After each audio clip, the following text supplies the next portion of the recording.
मैं हूं आपकी टीचर मुबीना बारी और आप देख रहे हैं एफर्ट फॉर सक्सेस। मज़ीद वीडियोस और अपडेट के लिए आप हमारी वेबसाइट विजिट कर सकते हैं। इसके अलावा आप हमें हमारे फेसबुक पेज पर भी फॉलो कर सकते हैं। पिछली कुछ क्लासेस से हम टेक्स्ट पे बात कर रहे हैं और आज की क्लास में भी हम टेक्स्ट मेन्यू में से 4 option fit text to path, straighten text, align to baseline और अलाइन टू बेसलाइन ग्रिड पे बात करेंगे। इस वक्त ये ऑप्शन हाइड है क्योंकि हमारे पेज में कोई टेक्स्ट मौजूद नहीं और कोई पाथ भी मौजूद नहीं, और जब मैं टेक्स्ट ऐड करके पाथ बनाऊंगी तो ये ऑप्शन शो हो जाएंगे। फिट टेक्स्ट टू पाथ के ऑप्शन से हम अपने टेक्स्ट को किसी भी पाथ के साथ साथ अलाइन कर सकते हैं। हम उसे राउंड शेप दे सकते हैं, हम उसे हार्ट शेप दे सकते हैं, हम अपने टेक्स्ट को कोई भी शेप दे सकते हैं और ऐसा हम डिफरेंट तरीकों से कर सकते हैं। पहले मैं एक सर्कल ड्रॉ कर लेती हूँ और सर्कल ड्रॉ करने के बाद अगर मैं टेक्स्ट मेन्यू पर क्लिक करूँ तो आप देखें फिट टेक्स्ट टू पाथ का ऑप्शन शो हो चुका है। अब अगर मैंने अपने टेक्स्ट को इस शेप के इर्द गिर्द राउंड शेप में लिखना है तो मैं लिख सकती हूँ। मैं इस सर्कल को थोड़ा सा बड़ा कर लेती हूँ, मैं शिफ्ट प्रेस करूंगी और इसकी एक कॉपी अंदर वाली साइड पे ले लेती हूँ। मैं सिंगल पाथ पे भी अपने टेक्स्ट को अलाइन कर सकती हूँ। जरूरी नहीं है कि हम डबल लाइन पे ही इसको अलाइन करें, लेकिन हम अक्सर राउंड लोगो बनाने के लिए, राउंड टाइप शेप बनाने के लिए अक्सर स्कूल के बैजेस वगैरह इस तरह से बने होते हैं। तो साथ साथ मैं आपको डिजाइनिंग करना भी बता देती हूँ ताकि आपको इनको डिजाइन करके अच्छा सा वर्क तैयार करना इजीली आ जाए। मैं अपने इन सर्कल्स को सिलेक्ट करके थोड़ा सा यहाँ पे रख देती हूँ और यहाँ पर एक और सर्कल ड्रॉ कर लेती हूँ और उसके बाद यहाँ से टेक्स्ट टूल लूंगी। अब टेक्स्ट टूल लेने के बाद अगर मैं इसे इस शेप के अंदर लेके आती हूँ तो जब मैं इस लाइन पे लेके आऊंगी तो आपको सीधा कर्सर नजर आ रहा है और एक बॉक्स नजर आ रहा है। अगर मैं यहाँ पे क्लिक करके लिखना शुरू कर दूं तो ये देखिए इसने एक राउंड सिलेक्शन ले ली, जैसे कि हम टेक्स्ट फ्रेम लगाते हैं। अगर हम अपनी शेप के अंदर रहते हुए जब हमारे माउस का कर्सर बिल्कुल सीधा हो प्रेस करें तो जो शेप हमने ली होगी वो उसी शेप में टेक्स्ट फ्रेम लगाएगा। जैसे पहले हमने टेक्स्ट फ्रेम पे बात की तो हमने जस्ट रेक्टेंगुलर शेप या स्क्वायर शेप में फ्रेम लगाए थे, लेकिन अगर हम किसी हार्ट शेप में अब फ्रेम लगाना चाहते हैं तो लगा सकते हैं। जैसे आप देखें ये मेरा फ्रेम आ गया। अब अगर इसके अंदर मैं कुछ भी लिखती हूँ, मैं यहाँ से फॉन्ट का साइज बड़ा कर लेती हूँ और इसके अंदर कुछ भी लिखती हूँ तो आप देखें इस राउंड शेप के अंदर ही लिखा जाएगा, ये इस शेप से बाहर नहीं जाएगा। आप हार्ट शेप ले सकते हैं, आप ट्रायंगुलर शेप ले सकते हैं, आप कोई भी शेप ले लें, ये उसी तरह से उस शेप के मुताबिक फ्रेम क्रिएट करेगा और उसके अंदर लिखेगा। लेकिन अगर मैं शेप के ऊपर लिखना चाहती हूँ मैं इसको डिलीट कर देती हूँ और वापस अपनी इस शेप को यहाँ दरमियान में कर लेती हूँ। और दरमियान में करने के बाद अब अगर मैंने इसके इर्द गिर्द अपना टेक्स्ट लिखना है तो मैं यहाँ से टेक्स्ट टूल लूंगी और टेक्स्ट टूल लेने के बाद अगर मैं इसके अंदर लाती हूँ तो आप देखें मेरे माउस का कर्सर बिल्कुल सीधा है और उसके साथ एक बॉक्स आ रहा है। लेकिन अगर मैं इसे थोड़ा सा ऊपर करके लाइन के ऊपर लेके आऊं तो अब उसके साथ कर्व आ रहा है। जब इसके साथ कर्व आ रहा हो उस वक्त अगर आप उस पे क्लिक करेंगे और अब जो मैं लिखूंगी वो इस सर्कल के अंदर नहीं लिखा जाएगा बल्कि इस लाइन के साथ साथ लिखा जाएगा। अब मैं यहाँ कुछ भी लिख देती हूँ।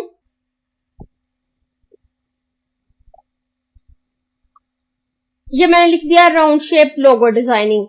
और जब मैं अपने टेक्स्ट को किसी भी पाथ पे फिट करूंगी तो हमें इसकी प्रॉपर्टीज शो होने लगेंगी। मैं इसकी प्रॉपर्टीज समझाने के लिए पहले अपने टेक्स्ट को किसी सिंपल शेप पे ले लेती हूँ। ये मैं आपको कंप्लीट लोगो डिजाइन करके बताऊंगी, इसलिए मैं इसको खराब नहीं करती। मैं यहाँ से पेन टूल ले लेती हूँ और यहाँ पे एक शेप ड्रॉ कर लेती हूँ। टेक्स्ट टूल सिलेक्ट करूंगी और टेक्स्ट टूल सिलेक्ट करने के बाद मैं इस पे माउस का कर्सर लाऊंगी और जब मुझे उसके साथ कर्व शो हो तो मैं इस पे क्लिक करूंगी और क्लिक करने के बाद मैं इस पे कुछ भी लिख लूंगी। ये मैंने इस पे कोरलड्रा 2017 लिख लिया। यहाँ से इसके फॉन्ट को थोड़ा सा बड़ा कर लेती हूँ, मैं इसकी जगह चेंज कर लेती हूँ, इस हिस्से पे ले आती हूँ ताकि आपको ज्यादा वाज़ेह नजर आए।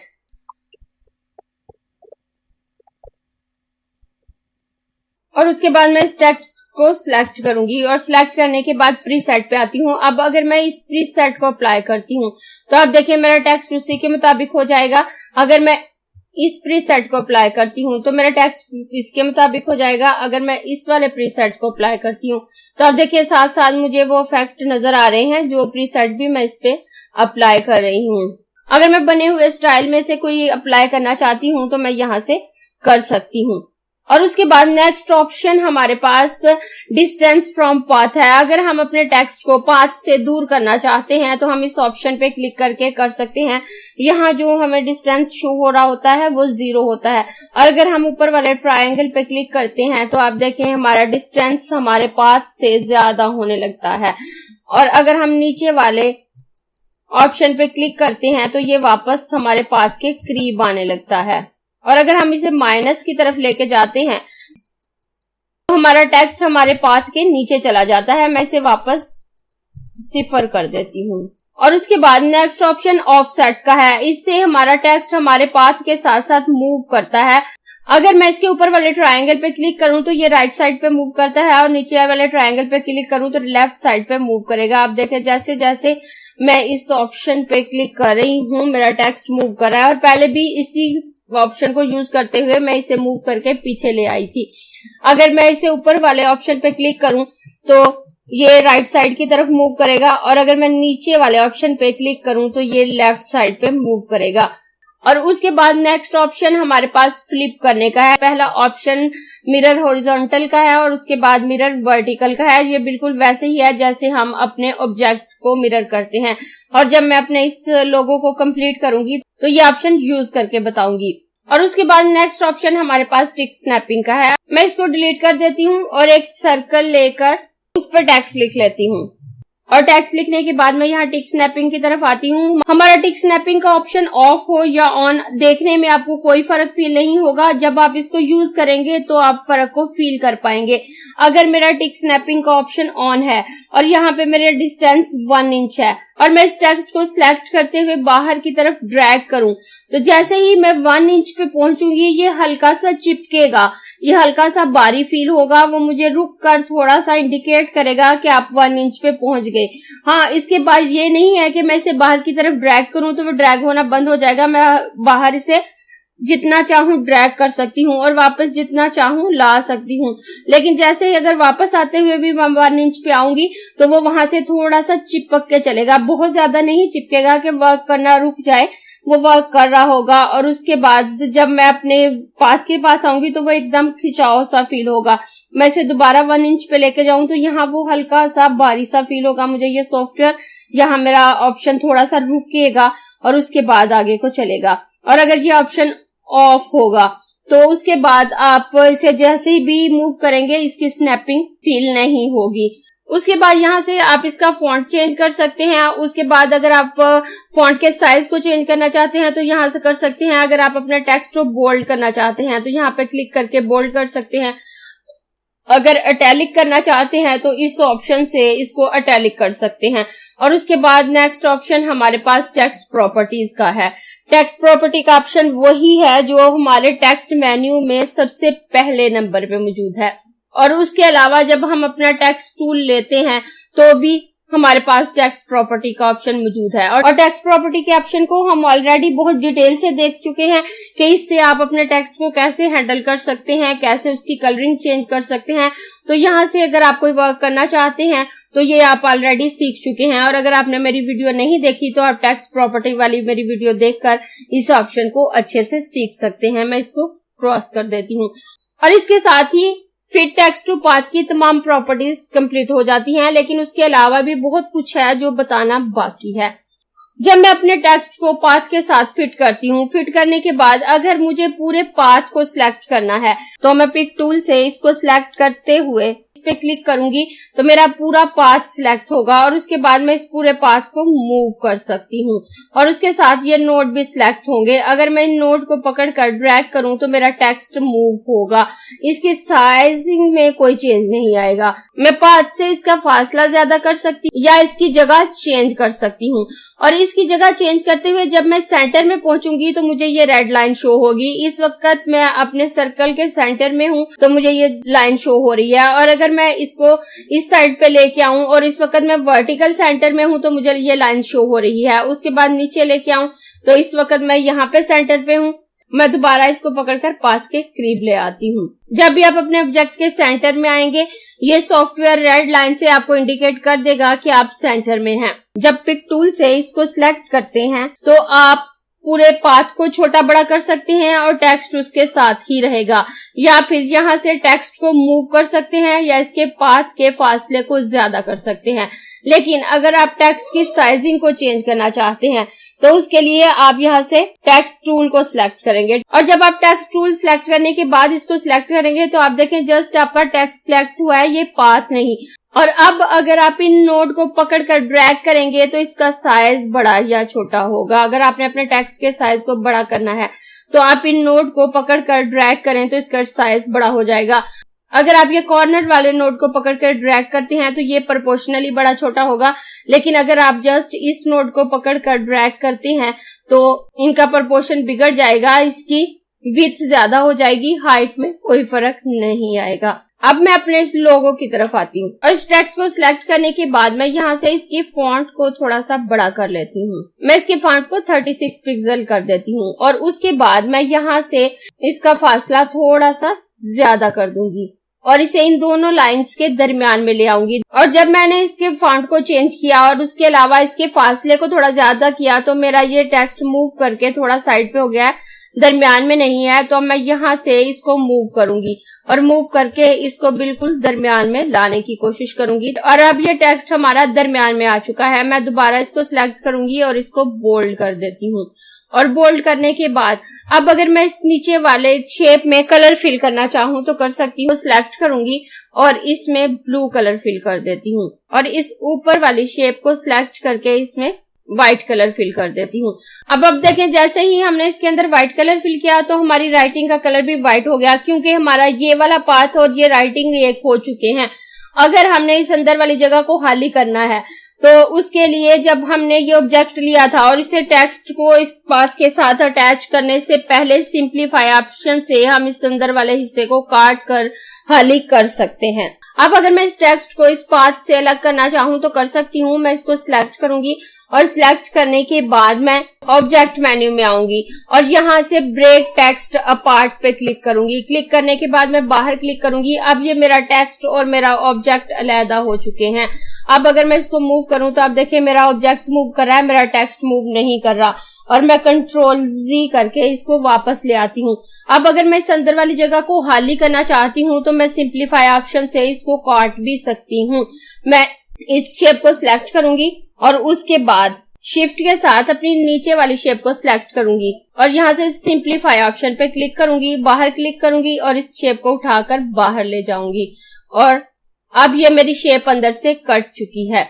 अब अगर मैं इसे उठाकर लेके जाऊं तो आप देखें नीचे से ग्रे कलर नजर आ रहा है और हमारा टेक्स्ट व्हाइट शेप पे ही रह गया है, इसलिए वो हमें नजर नहीं आ रहा। मैं कंट्रोल जी करके वापस ले आती हूँ। अगर हम इस टेक्स्ट के कलर को चेंज करना चाहें तो भी कर सकते हैं। मैं इस टेक्स्ट को सिलेक्ट करूंगी और सिलेक्ट करने के बाद अगर मैं इसे रेड कलर दूं तो ये रेड कलर का हो जाएगा और अगर मैं इसे ग्रीन कलर देती हूँ तो ये ग्रीन कलर का हो जाएगा। इस तरह से हम अपने टेक्स्ट की कलरिंग भी चेंज कर सकते हैं। और उसके बाद अगर हम निचले हिस्से में कुछ लिखना चाहते हैं तो भी लिख सकते हैं। जैसे अगर कोई ऑर्गेनाइजेशन वगैरह होती हैं और उनने अपना ईयर वगैरह शो करना होता है, या हमारी शील्ड के ऊपर वाले हिस्से में कुछ और, नीचे वाले में कुछ और लिखा होता है और उस तरह से हम कुछ लिखना चाहते हैं तो हम लिख सकते हैं। मैं यहाँ से टेक्स्ट टूल सिलेक्ट करूंगी। अब मैं इस अंदर वाले पाथ पे लिखना चाहूँ लिख सकती हूँ, और अगर मैं बाहर वाले पाथ पे लिखना चाहूँ तो मैं यहाँ पे क्लिक करूंगी और 2019 लिख लूंगी। 2019 लिखने के बाद मैं इसके साइज को बड़ा कर लेती हूँ और बड़ा करने के बाद अब आप देखें ये यहाँ पे उल्टा लिखा हुआ नजर आ रहा है। तो अब मैं इसको सिलेक्ट करूंगी और यहाँ से मैं इसे मिरर वर्टिकली पे क्लिक करके मिरर कर दूंगी। अब भी ये उल्टा है और उसके बाद मिरर हॉरिजॉन्टली करूंगी तो अब ये बिल्कुल सही हो चुका है। अब मैं इस टेक्स्ट को मूव करके सेट कर लेती हूँ और ऑब्जेक्ट मेन्यू पे क्लिक करूंगी और यहाँ से ब्रेक टेक्स्ट अपार्ट पे क्लिक कर दूंगी। बाहर क्लिक करके अब मैं इस टेक्स्ट को सिलेक्ट करूंगी और अब अगर मैं इसके कलर को चेंज करके रेड करूं तो आप देखें ये रेड हो चुका है। अगर मैं अपने इस ऑब्जेक्ट में 2 कलर करना चाहूं तो कर सकती हूँ। मैं नाइफ टूल लूंगी और इसको यहाँ से काट दूंगी और इसके बाद यहाँ से भी काट दूंगी और उसके बाद यहाँ से इसको ब्रेक अपार्ट कर दूंगी। ब्रेक अपार्ट करने के बाद अब मैं इस नीचे वाली शेप को सिलेक्ट करूं तो मेरी जस्ट इतनी शेप सिलेक्ट हुई है और अब अगर मैं इसमें ग्रीन कलर फिल करती हूँ तो आप देखें इसमें ग्रीन कलर आ गया। अगर मैं इसमें कोई और कलर फिल करना चाहूँ कर सकती हूँ। यहाँ से मैं डिफरेंट कलर चेंज करके देख सकती हूँ कि कौन सा कलर मेरी शील्ड के साथ खूबसूरत लगेगा। मैं इसमें येलो कलर कर देती हूँ, येलो कलर खूबसूरत लग रहा है। उसके बाद में अगर इसको सिलेक्ट करूँ और सिलेक्ट करने के बाद इसकी आउटलाइन नन कर दूं तो आप देखें ये मजीद खूबसूरत लगने लगेंगी। इसके अलावा अगर मैं इनमें कोई शेप ऐड करना चाहती हूँ, मैं बेसिक शेप में आकर यहाँ से स्टार ड्रॉ करती हूँ और स्टार ड्रॉ करने के बाद मैं इसमें ब्लू कलर फिल कर दूं और ब्लू कलर फिल करने के बाद इसकी आउटलाइन नन कर देती हूँ और उसके बाद मैं इसको उठाकर यहाँ पे रख देती हूँ और इसकी एक कॉपी उठाकर यहाँ पे रख देती हूँ। तो आप देखेंगे ये खूबसूरत शील्ड तैयार होगी। इस तरह से आप डिफरेंट बैज बना सकते हैं, लोगो बना सकते हैं और इसके अंदर अगर कोई शेप बनाकर रखना चाहते हैं तो वो भी कर सकते हैं। मैं इन सबको सिलेक्ट करके ग्रुप कर देती हूँ और ग्रुप करने के बाद मैं इसको यहाँ साइड पे रख देती हूँ और साइड पे रखने के बाद मैं इसको डिलीट कर देती हूँ, इसको भी डिलीट कर देती हूँ। और डिलीट करने के बाद अगर मैंने पहले से कोई टेक्स्ट लिखा हुआ है और उसे पाथ के साथ अटैच नहीं किया तो भी मैं कर सकती हूँ। उसके लिए मैं पहले टेक्स्ट लिख लेती हूँ। मैं टेक्स्ट टूल लूंगी और यहाँ पे टेक्स्ट लिख लेती हूँ और टेक्स्ट लिखने के बाद इसके साइज को थोड़ा सा बड़ा कर देती हूँ। यहाँ से एक सर्कल ड्रॉ करूंगी, इस टेक्स्ट को सिलेक्ट करूंगी, टेक्स्ट मेन्यू में आऊंगी और यहाँ फिट टेक्स्ट टू पाथ पे क्लिक करूंगी। तो आप देखिए मेरे माउस के कर्सर के साथ ये कर्व आ चुका है और जैसे ही मैं अपने माउस के कर्सर को पाथ के पास लाऊंगी मुझे ये टेक्स्ट इसके ऊपर प्रीव्यू नजर आने लग जाएगा। अब मैं इसको इसके ऊपर रख सकती हूँ। अगर अंदर की तरफ करना चाहूँ तो अंदर की तरफ ड्रैग करूंगी तो ये अंदर की तरफ मूव कर जाएगा। बाहर की तरफ रख सकती हूँ, जहां पे क्लिक करूंगी मेरा ये टेक्स्ट इस पे अटैच हो जाएगा। उसके बाद बकाया तमाम डिजाइनिंग मैं इस पे कर सकती हूँ। मैं इसकी जगह चेंज कर सकती हूँ, इसको मूव कर सकती हूँ या इसको राउंड शेप दे सकती हूँ। उसके बाद मैं कंट्रोल जी कर देती हूँ। और उसके अलावा अगर मैं बाद में इस पाथ पे क्लिक नहीं करना चाहती तो मैं अपने इस टेक्स्ट को सिलेक्ट करूंगी, शिफ्ट के साथ इस पाथ को सिलेक्ट करूंगी। पाथ को सिलेक्ट करने के बाद टेक्स्ट मेन्यू में आऊंगी और फिट टेक्स्ट टू पाथ पे क्लिक कर दूंगी। तो आप देखिए मेरा ये टेक्स्ट इसके साथ अटैच हो चुका है। इस तरह से मैं लिखने से पहले अपने पाथ को सिलेक्ट कर सकती हूँ और उसके साथ अपने टेक्स्ट को अटैच कर सकती हूँ, या फिर अपना टेक्स्ट और अपना पाथ एक साथ सिलेक्ट करके फिट टेक्स्ट टू पाथ पे क्लिक करके अटैच कर सकती हूँ। या उसके अलावा मैं अपने टेक्स्ट को सिलेक्ट करूंगी, फिट टेक्स्ट टू पाथ पे क्लिक करूंगी और उसके बाद पाथ पे क्लिक करूंगी तो वो उसके साथ अटैच हो जाएगा।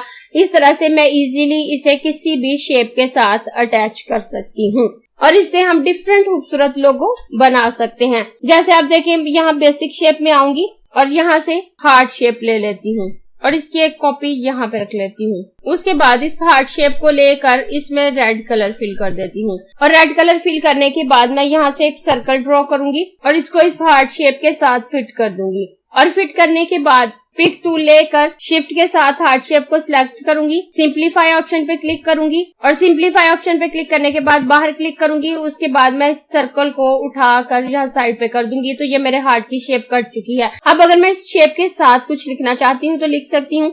उसके लिए मैं अपना टेक्स्ट लिखूंगी और इसे इस पाथ के साथ अटैच कर दूंगी। मैं यहाँ से टेक्स्ट टूल लूंगी और इस पे क्लिक करके यहाँ पे लिख लेती हूँ और इसके बाद मैं इसको बोल्ड कर लेती हूँ और बोल्ड करने के बाद मैं अपने सर्कल को यहाँ पे रखूंगी और उसके बाद मैं इस टेक्स्ट को मूव करके देख सकती हूँ कि ये कहाँ पर फिट आएगा। मैं इसको बिल्कुल यहाँ पर सेट कर देती हूँ और यहाँ पे सेट करने के बाद अब मैं इसको सिलेक्ट करूंगी और सिलेक्ट करने के बाद ऑब्जेक्ट मेन्यू में आऊंगी और ब्रेक टेक्स्ट अपार्ट पे क्लिक कर दूंगी और क्लिक करने के बाद मैं इस सर्कल पे क्लिक करके इसको अलहदा कर दूंगी और इसको डिलीट कर दूंगी और अपने इस टेक्स्ट को सिलेक्ट करके इसके कलर को रेड कर दूंगी और अपने इस हार्ट शेप को सिलेक्ट करके इसकी आउटलाइन नन कर दूंगी और इसकी आउटलाइन भी रेड कर देती हूँ। तो अब आप देखिए ये खूबसूरत सा लोगो हमारे पास रेडी हो गया है। आप इस तरह से भी अगर कोई शेप बनाना चाहें तो बना सकते हैं। मैं इसको ग्रुप कर देती हूँ और ग्रुप करने के बाद यहाँ साइड पे रख के इसके साइज को थोड़ा छोटा कर लेती हूँ और उसके बाद मैं इस हार्ट शेप को लेती हूँ। इस हार्ट शेप को लेने के बाद मैं इसकी एक और कॉपी ले लेती हूँ। मैं यहाँ से कॉन्टूर टूल सिलेक्ट करके इसकी एक बाहर की तरफ एक कॉपी ले लूंगी। मैंने ये कॉपी कॉन्टोर टूल से ली है, इसलिए ये एक ही ऑब्जेक्ट है, तो मुझे अपने टेक्स्ट को इसके पाथ पे फिट करने के लिए इसको अलहदा करना पड़ेगा। टेक्स्ट टूल कंप्लीट होने के बाद मैं कॉन्टोर टूल भी आपको सिखाऊंगी, तो आप सीख जाएंगे। और ब्रेक कॉन्टोर ग्रुप अपार्ट पे क्लिक करूंगी, तो अब ये दोनों ऑब्जेक्ट अलहदा हो चुके हैं। अब मैं इसके साथ लिख सकती हूँ। अब मैं यहाँ से टेक्स्ट टूल लेकर अलहदा से टेक्स्ट लिख लेती हूँ।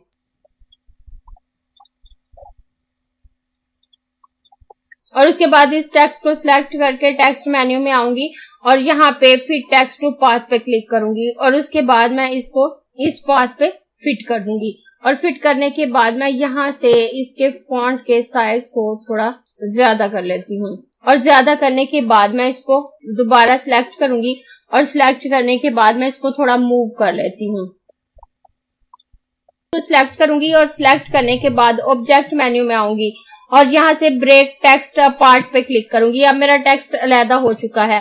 और उसके बाद मैं यहाँ से इस हार्ट शेप को सिलेक्ट करूंगी, शिफ्ट के साथ मैं नीचे वाली हार्ट शेप को सिलेक्ट करूंगी और सिंप्लीफाई ऑप्शन से मैं इस अंदर वाली शेप को काट दूंगी।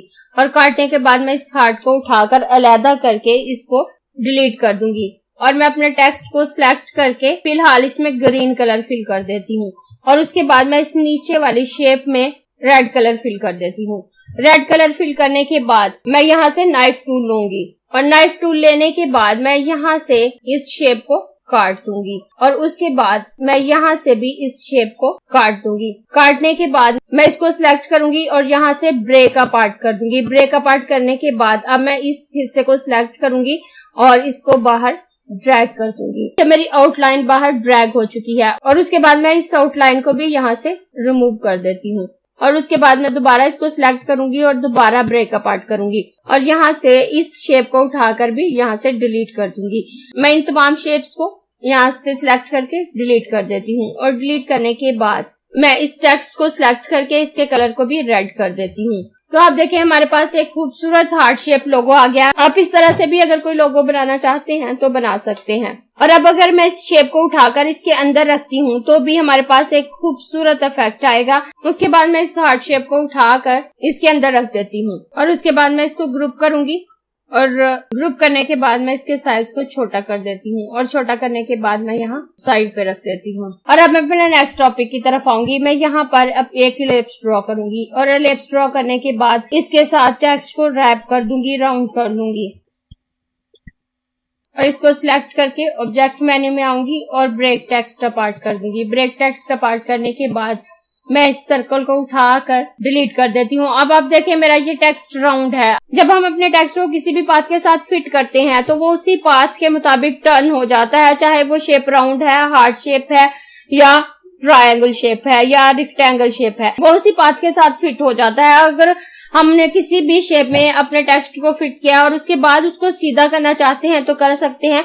मैं उसके लिए अपने इस टेक्स्ट को सिलेक्ट करूंगी, टेक्स्ट मेन्यू में आऊंगी और यहाँ से स्ट्रेटन टेक्स्ट के ऑप्शन पे क्लिक करूंगी। तो आप देखिए मेरा टेक्स्ट वापस सीधा हो चुका है। मैं इसको सिलेक्ट करके इसके साइज को थोड़ा बड़ा कर लेती हूँ और बड़ा करने के बाद अब अपने नेक्स्ट ऑप्शन की तरफ आऊंगी। अब नेक्स्ट ऑप्शन मेरे पास अलाइन टू बेस लाइन है। बेस लाइन क्या है? हमारे टेक्स्ट के नीचे ना नजर आने वाली लाइन होती है जिसे हम बेस लाइन कहते हैं। आप देखें ये मेरा टेक्स्ट बिल्कुल सीधा है। मैं इसे जितनी भी लंबी लाइन लिखूं ये सीधा होगा, ये ऊपर नीचे मूव नहीं करेगा, बिखरा हुआ नहीं होगा, क्योंकि ये उस बेस लाइन के साथ अटैच होता है। अब अगर मैं इसे सिलेक्ट करूं और सिलेक्ट करने के बाद यहाँ से शेप टूल लेती हूँ और शेप टूल लेने के बाद आर वाले नोड को सिलेक्ट करती हूँ और एरो मूव करके इसे ऊपर ले जाती हूँ। इस ओ को सिलेक्ट करके इसको भी ऊपर ले जाती हूँ। ऊपर ले जाने के बाद अब आप देखें ये बेस लाइन से ऊपर जा चुके हैं। उसके बाद मैं इनको सिलेक्ट करूंगी, टेक्स्ट मेन्यू पे आऊंगी और टेक्स्ट मेन्यू में आकर अलाइन टू बेस लाइन पे क्लिक करूं तो आप देखें ये वापस उसी बेस लाइन के साथ अटैच हो जाएंगे। मैं कंट्रोल जी करती हूँ, ये देखें हमारे ये दोनों टेक्स्ट ऊपर हैं। मैं टेक्स्ट मेन्यू पे आऊंगी, अलाइन टू बेस लाइन पे क्लिक करूंगी तो ये वापस इसी पे सेट हो जाएंगे। और उसके बाद नेक्स्ट ऑप्शन हमारे पास align to base line grid है। तो ये ऑप्शन पैराग्राफ टेक्स्ट पे काम करता है। उसके लिए मैं अपने इस टेक्स्ट को रिमूव कर देती हूँ। जिस तरह से बेस लाइन टेक्स्ट के साथ ना नजर आने वाली लाइन होती है उस तरह हमारे पेज में बेस लाइन ग्रिड होती है। बेस लाइन ग्रिड भी डिफरेंट लाइंस होती हैं जो कि हमें नजर नहीं आ रही होती। जब हम एक लाइन लिखते हैं और उसके बाद इंटर प्रेस करते हैं तो नेक्स्ट लाइन उसी एक तरतीब के साथ सीधी चलती है, और उसके बाद हम जब नेक्स्ट लाइन के लिए इंटर करते हैं तो हमारी थर्ड लाइन भी उसी बेस के साथ चलती है। तो वो लाइनिंग हमें नजर नहीं आ रही होती लेकिन मौजूद होती है। तो उसके लिए मैं एक टेक्स्ट फ्रेम लगा लेती हूँ और फॉन्ट के साइज को थोड़ा बड़ा कर लेती हूँ, और उसके बाद यहाँ पे अपने माउस का कर्सर लिख कर कोई टेक्स्ट ऐड कर लेती हूँ और इंटर प्रेस कर लूंगी। उसके बाद दोबारा कोई टेक्स्ट लिखती हूँ और इंटर प्रेस कर लेती हूँ। ये मैंने थोड़ा सा टेक्स्ट लिख लिया। टेक्स्ट लिखने के बाद अब ये मेरा टेक्स्ट मैं सिलेक्ट करूंगी और टेक्स्ट मेन्यू में आकर align to base line grid पे क्लिक करूंगी, और क्लिक करने के बाद अब हमारी बेस लाइन ग्रिड हमें शो नहीं हो रही तो मैं अपनी बेस लाइन को शो करूंगी।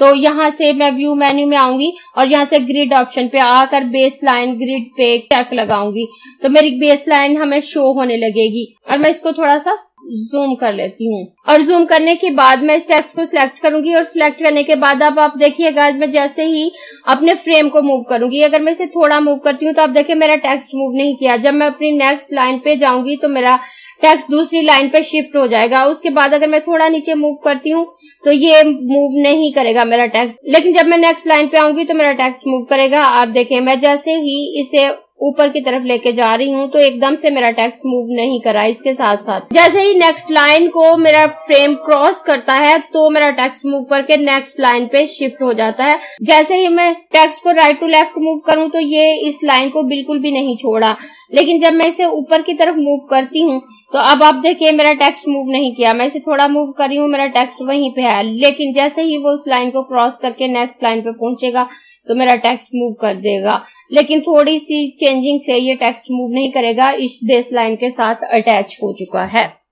अगर आपको ये क्लास पसंद आई है तो लाइक कीजिए, अपने दोस्तों के साथ शेयर भी कीजिए ताकि वो भी सीख सके।